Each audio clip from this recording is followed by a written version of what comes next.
Hello, welcome. It's Debbie with Light Up Your Worth. Oh my goodness. Today is going to be a treat for you. I know I say this probably with everybody how excited I am, but generally I honestly am coming from this wonderful heart space of being able to introduce you to my friends and the people who I have in my life in the communities that I'm part of. I am surrounded by love and generosity and those who have been through the dark soul nights of their lives and are so willing to come on and help others and share their stories. So today, who I am bringing on with you, Sonja Prochaska. And I had to look up my notes because I didn't want to mess up her name. With my little thing because I have to really work on pronunciation. So I highlight that if you guys probably have picked that up already, been listening to any episodes. So we share a spiritual mentor. We met in her community. Um, let's see, it would be about 3 years ago now. And I saw her in the community and saw in some of the same workshops that we in modality that we were learning, which is sacred soul alignments. And I really noticed her because her comments were different. She was intriguing. She was so fascinating to me. And she always had this beautiful different color hair. And not the superficial stuff, but you start watching and getting to know people through their comments, and then you see them and you're like, oh my gosh, right? Like there was just something really sparkly about her. And so I'm so happy to introduce to you Sonya. So welcome. Thank Welcome, you. welcome. Thanks for having me. I'm so excited. Yes. And your hair, for those listening, is this gorgeous, gorgeous blue, and it brings out your eyes. Your eyes are like glittering, sparkly. Yeah.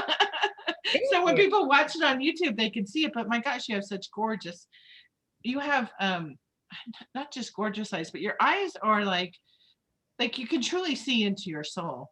They are those type of the vision when people talk about, through your eyes you can see one soul, and your eyes give that off, that type of warmth and sparkle. So Thank you. so excited that you're here. Thank you. So Sonya, I wanted to find out, I'm really always so curious to find out how your journey started through this spiritual path and how you became who you are today, this total badass. Um, and so I would love for you to share with what level you feel comfortable with our audience on how you found your way to this whole spiritual, metaphysical, woo, whatever people want to call it path. So, Okay. So I was raised, my parents were very staunch Catholics. And so I was raised going to church every Sunday and, going through baptism, confirmation, all that stuff. And when I became a teenager, it didn't sit well with me. We had a really angry leader in our church and, just would threaten you with sin and things like that. And I just thought, my God is a loving God. And so I started looking somewhere else. Like, my God's not an angry God, it's a loving God. So I started researching different religions and looking into looking at spiritual books. I remember there was a series of books that I got introduced to that were channeled by two beings, and that was really far out and exciting, to read that kind of stuff. And then I got into crystals and things like that. And actually, when I was 25, my sister paid for me to have a healing, and it was by somebody who did rebirthing. Do you remember that modality? It's basically a modality of breath, and you breathe a certain way, and it was back when healing was more in person, yeah, yeah. And so I remember her telling me that I had been a Buddhist monk and a Zen priest or something like that in a past life. And I remember thinking to myself, well, that's unfair, because if I was one of those people, why can't I know all the things that they knew? Then I wouldn't be having all these questions, you know? So that just was the beginning of my path. And, you know, my life, I had a very busy life. I got married. I had a kid when I was 25, and, you know, got divorced and, you know, carried on. Always worked full time. I have 2 kids. And so the spirituality piece was always in the background. In around 2000, I started working with a woman studying shamanic journeying and shamanism. And so I did that for about 3 years. And that was a really good time for me. It was spirit was very much present in my life, and I was very well balanced. And then some things happened, and I started using drugs, and things just kind of spun out of control. And so at the ripe young age of 40, I got into recovery. I went into a sober living, and I went to outpatient treatment, and I've now been clean for 14 years. And I went to school when I was in recovery. I went back to school and I got my degree as an alcohol and drug counselor. And so when working as an alcohol and drug counselor, there's really a piece missing, a spiritual piece missing. You know, we all have to have our higher self, our higher power, but you know, the spirituality that addresses a person as the whole, that deals with the wounds that are inside, with the old traumas, you know, that we're holding from, you know, a lot of times from childhood. So, you know, that wasn't being addressed. And so I stepped down out of that. And just recently, in the last few years, I started working with Alicia Hartzell. And working with her, I just went down the rabbit hole really deep, and now I'm certified in several modalities, and working as a healer, and I love it. It's been a long road though. Yeah. Yeah. Well, first of all, I want to say congratulations or happy birthday for 14 years. Well, thank you. That's such an accomplishment. Having known several people in my life who've have been successful at that and unsuccessful, you know. You know, I lost my sister actually to drug addiction, and it's so very, very, you know, sad that her life, you know, went down that path, but she's at peace now, so that's what brings us peace. So I commend you for going down that path at any age, even if it was 40. Right? Like, it's never too late, right? Like, it's never Right. too That's late. right. And I would want to encourage that anybody who is listening to this, if they are struggling, that they seek help. Yes. You know, like anybody who is struggling and they're listening to this, that you're not alone. People do make it out through those the resources that are out there, whether it's AA or NA. I know those are both free, and they're all over the world. And so yes, they are. highly encourage that for anybody listening who is struggling with that. So, but that's not the focus of what we're here for, is that we both have in common is the sacred soul alignment modality, and the how powerful it is with like generational healing and limiting beliefs and clearing things out that we just have no idea that's even there. Isn't that true? I still actually work with somebody on just about probably 6 out of 7 days a week, and we do healing on each other, and we take turns, and we meet in the morning over the internet. She's in India. But we work on daily healing, because that's how much there is to clear. It's like something will come up that I really thought I had dealt with, you know, maybe a relationship or something that didn't go well. And I did a lot of healing around that. And then here it comes again, you know, 6 months later, it'll pop up. And it's because there's, you know, Alicia always talks about how we have layers like an onion, you know, and so we're just peeling at the layers as we're doing healing, you know, and then another, you know, we heal something and then the next layer shows up and we have to heal that. So it's definitely a process. Yeah, I was watching one of the workshops, and I think it's the advanced practitioners, that she's talking about the plant, where she actually shows a plant in the roots, where Yes. the leaves are the behaviors that we're seeing, the impact of our life, and the stem is, it could be, I think her example was, I am unloved. So maybe Mm-hmm. you were abandoned as a child, or maybe put up for adoption, or never felt that love in your household, and how the roots go down.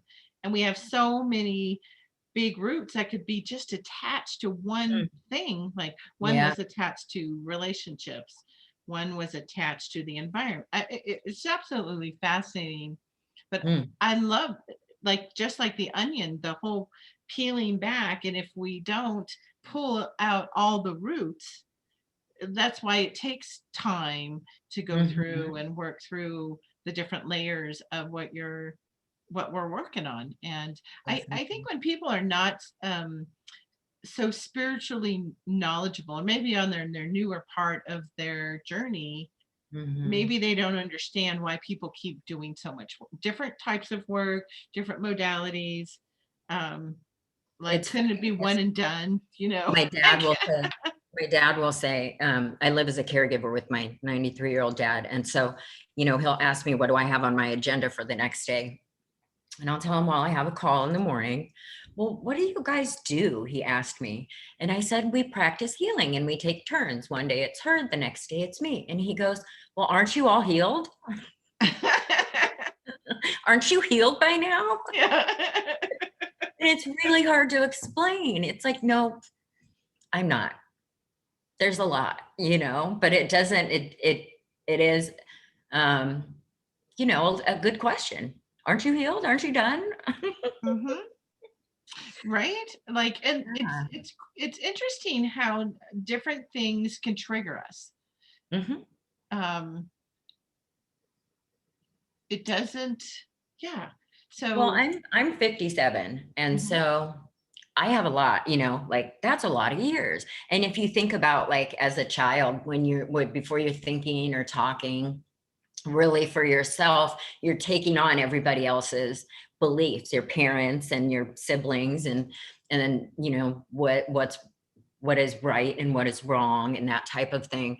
And you know, a lot of that stuff doesn't have anything to do with who we are and what we would really want to believe if we had a choice. And so we have to unpack that stuff and look at it, like, where did I get this belief that, you know, money doesn't grow on trees, or you have to work really hard and work overtime if you want to make any money at all, you know?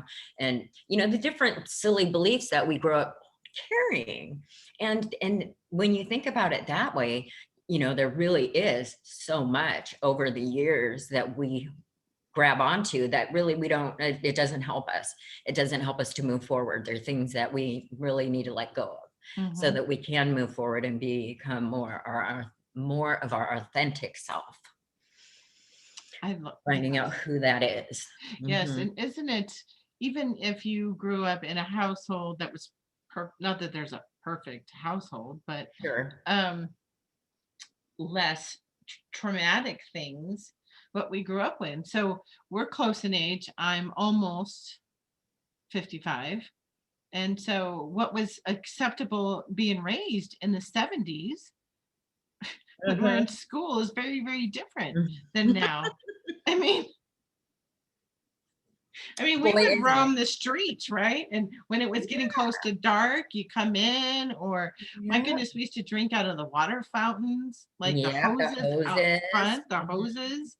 We had lead paint houses. I I know. mean, I think my mom used to ring a bell for us to come in because I have 7 siblings. had 7 siblings. So my mom, we were all over the neighborhood outside playing, and she didn't care. She figured we were safe. Yeah. Because everybody's kids were out there, and she'd ring a bell so we'd know when to come in for dinner. Yeah. What I've realized now in talking with so many women was a lot of women weren't safe when we were young and running Yeah, around, no, but I they didn't, wasn't. but we didn't know that then, right? Like Yeah, we did not know yeah. as much. I mean, I was fortunate. I was safe. I actually share that in one of the other episodes too. I did. Yeah, actually, there was myself and my next 2 sisters that were older than me. The 3 of us were being molested by a man down the street, Mm. and did not know this until we were adults. Like whatever he told us to keep us from telling what he was doing was so frightening and terrifying that we didn't even tell like each other. So, Oh, we grew up not knowing that, thinking we were the only one in the family that having that happen to them. mm-hmm. And so, but like my mom had no idea. They didn't know, like,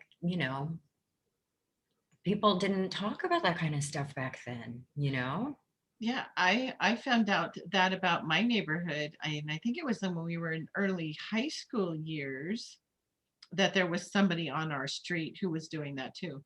To Hmm. a lot of at least 2 or 3 of the girls that were in my class. So we were friends, and I would say we were close friends because we had grown up and we were at that stage in life, right? 14, 15, and had different interests, but I had no idea that Right. that was happening. Um, Yeah. so I feel blessed, or obviously protected by some angels or something for that not to have Yeah. happened to me. But it was really, really different. And I think about that with the healing work too, right? Like why, just if you look at how children are today, right? Like we were primarily outside. Hmm. Like Yeah.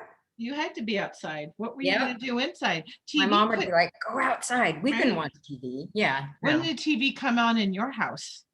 It, uh, I think it's Saturday mornings for sure for cartoons.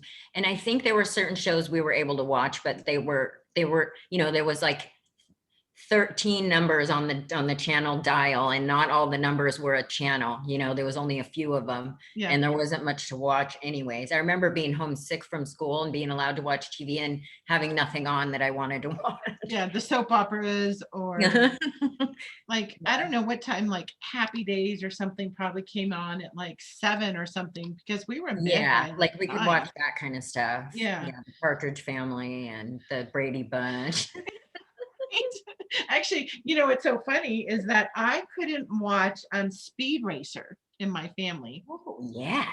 Right? You know why? My mom thought it was too violent.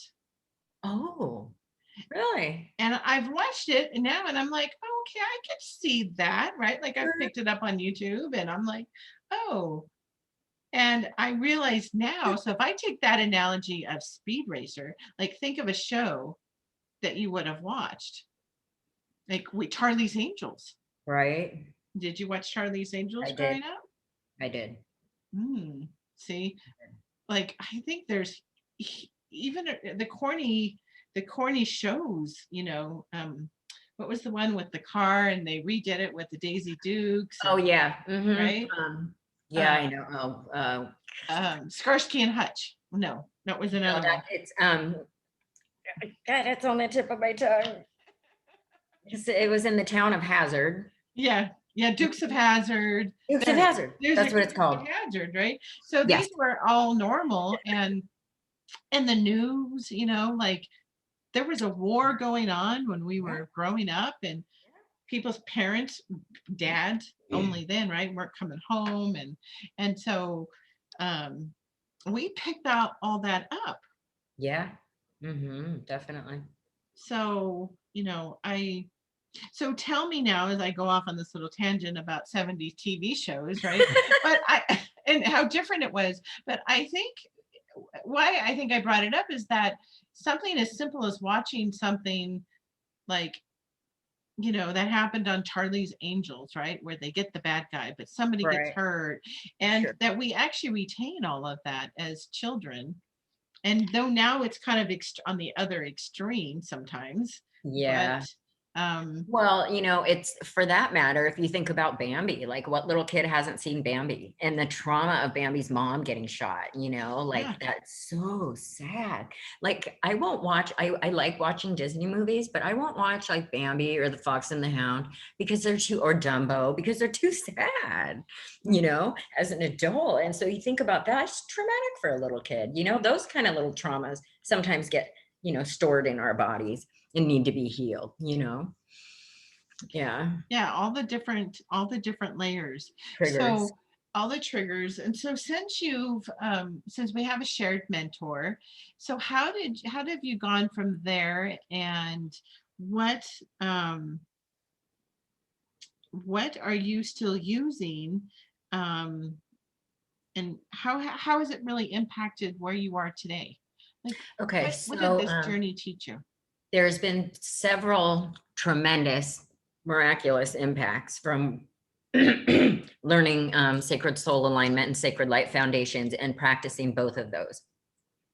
And as you know, Sacred Light Foundations is Alicia's other modality with Kimberly Carlson. And so I am I am considered disabled because of complex post-traumatic stress disorder. And I have been unable to work since 2006, except for an interim of a couple of years when I was going through college and working as an alcohol and drug counselor, which interestingly enough, I ended up stopping working in the field due to a trigger from PTSD that something got, came back up and I just wasn't able to handle it and had to quit my job. So the biggest miracle for me is not being triggered or getting triggered at all with PTSD symptoms anymore. And if it happens, I think it's happened once in the last year. It was about 6 months ago, something set me off and I was able to use my healing tools to bring the trigger down. And what's a lot of people don't know about post-traumatic stress disorder is that you have memories on a cellular level. So it's not like you think, oh, well, this event that I just saw, this murder that I just saw is really traumatic. I'm going to have a reaction about it. It doesn't work like that. It's like your body has this memory and starts to react and goes into survival mode, which is fight or flight. And so it's a disconnect between your mind because your mind doesn't want to be there, but yet your body is there. And, it's the somatic nervous system that kind of like what manages our breathing, make sure we breathe. So to be able to manage that for me was huge. And so that's the biggest change. The other change was that I had physical health problems. I was struggling with fibromyalgia, and I also have had digestive issues my whole life. I had an ulcer at the age of 19 and had a lifetime full of similar, episodes. And I had something called Barrett's esophagus syndrome, which is a precancerous condition in your esophagus. I have been able to heal those things. I was on heartburn medication for over 10 years, more like 20 years. I'm not on that medication anymore. So those two things right there are humongous. And then the other thing is that I've always, as an adult, I've been able to look at somebody and focus, and I can notice if their chakras are blocked. So I see like dark, and then I'm able to remove those blockages. But this is like an in-person thing I would do. I would do it for my daughter, my boyfriend, my friends would say I needed to, and so I didn't really know what I was doing. I knew it was energy healing, and I knew they felt better afterwards. And so that's something that, I could do. And so I've always been I knew I was a healer from, I I had the dream of being a healer from early on in my spiritual days. And then as I continued to work on myself, because I've worked with many shamans, with many healers. I've had a lot of help along the way. And so with a multitude of, modalities and things like that.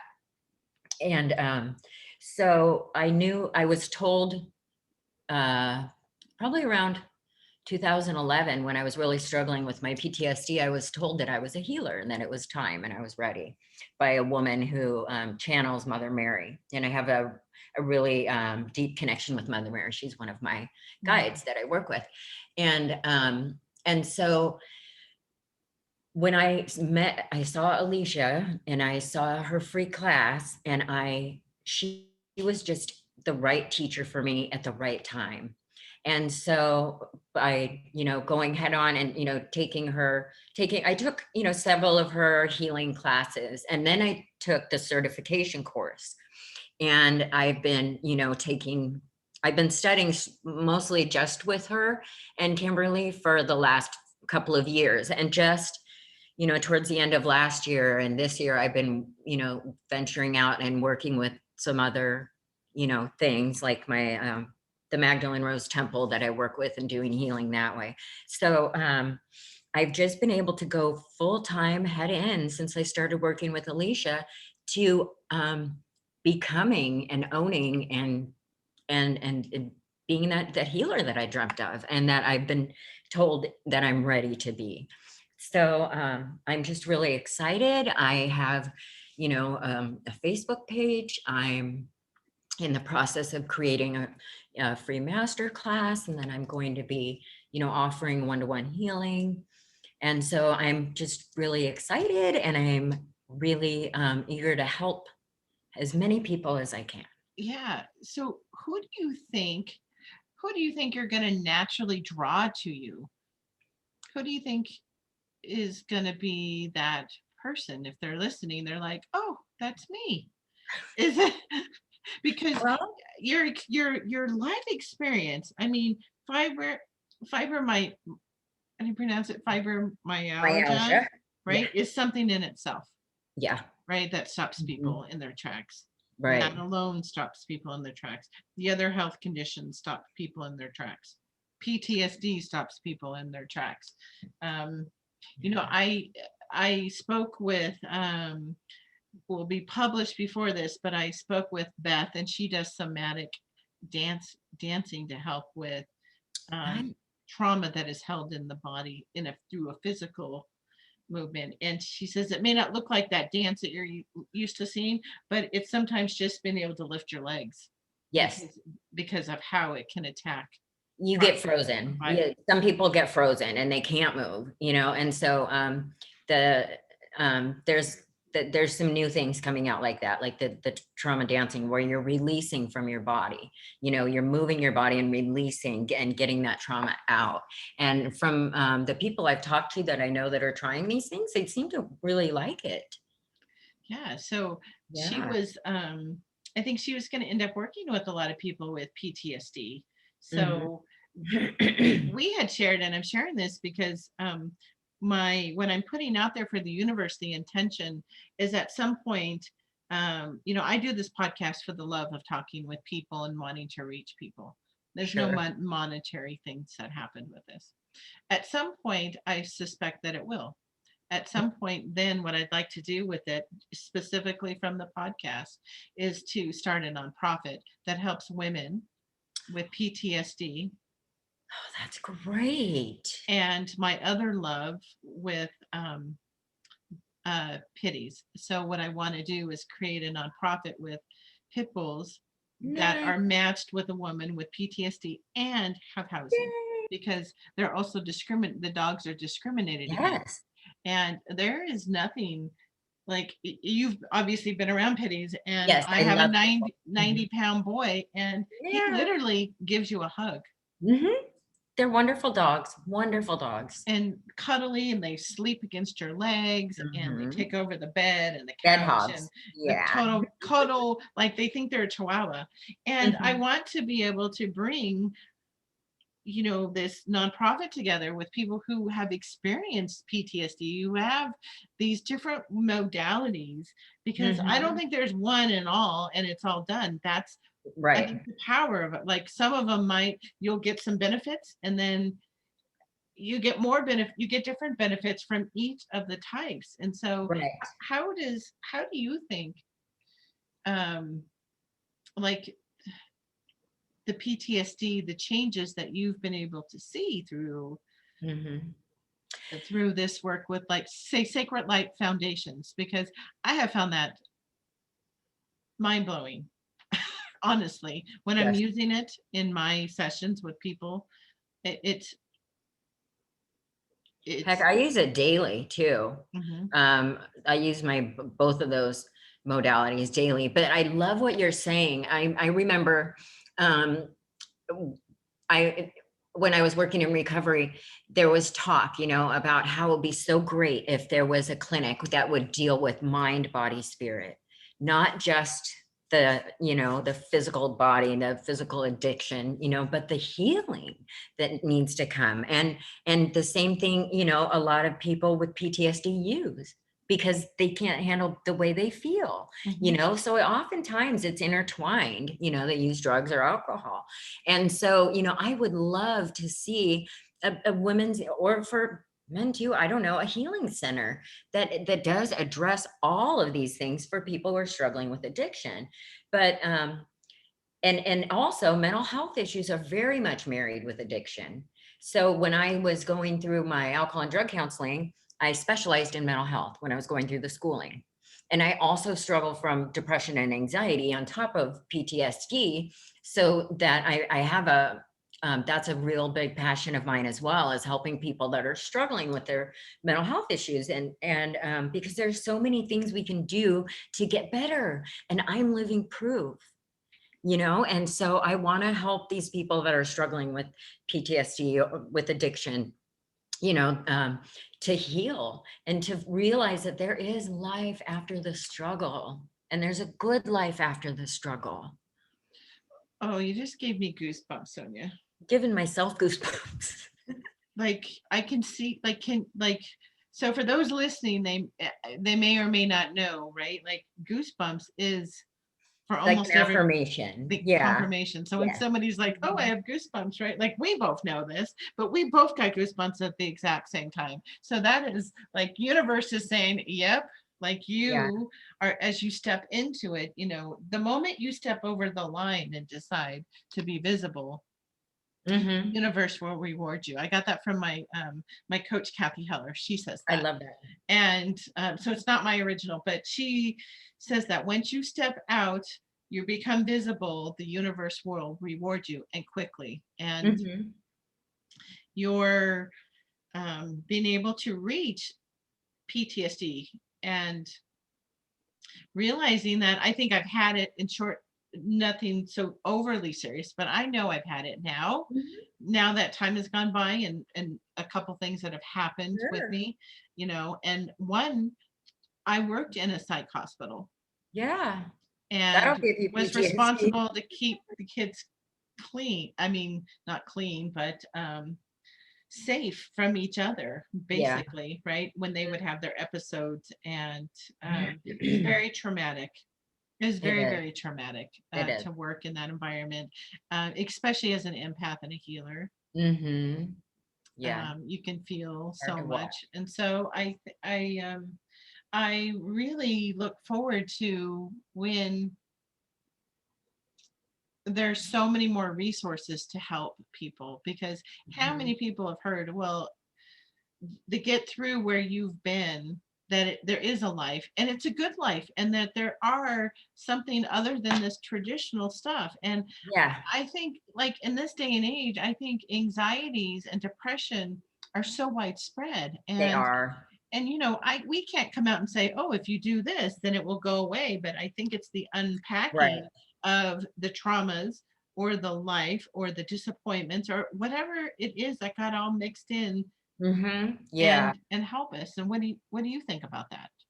I think you're absolutely right, and I think the idea of somebody trying, like I had said, I went to a multitude of different healers, and they each did healing in a different way and gave me, something I could walk away with, and gosh, I don't think I can even count. And it's been priceless because, there's, I think every healing modality has some benefit to it.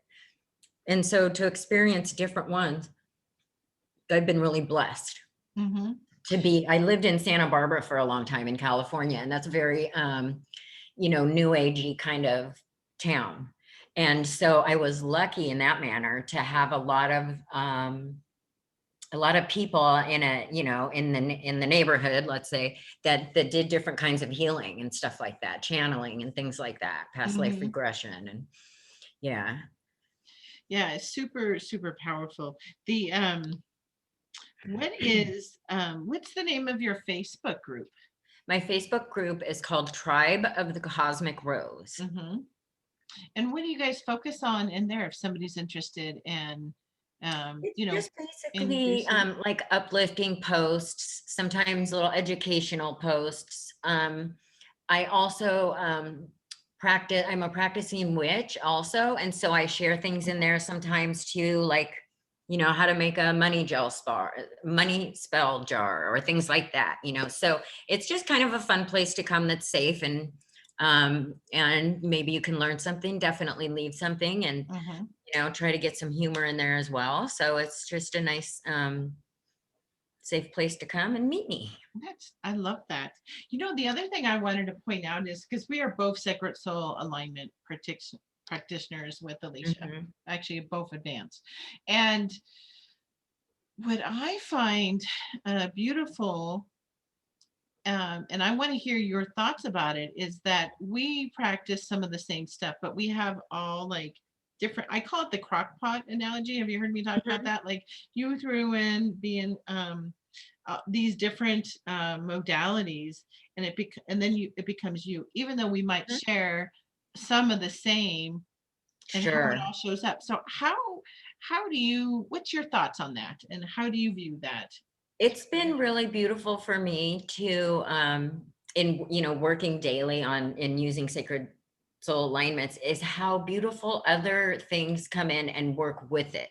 Like, so doing, when I practice shamanic journeying, I can do a power animal retrieval for somebody, and go and see what power animals might want to come and work with them, and so I was doing a healing for somebody the other day, and a power animal came in, which was really, and I didn't have to do the journey. So, I asked a lot of questions about it to make sure it was what I thought it was, and it was. And so it was really neat that I could marry those things.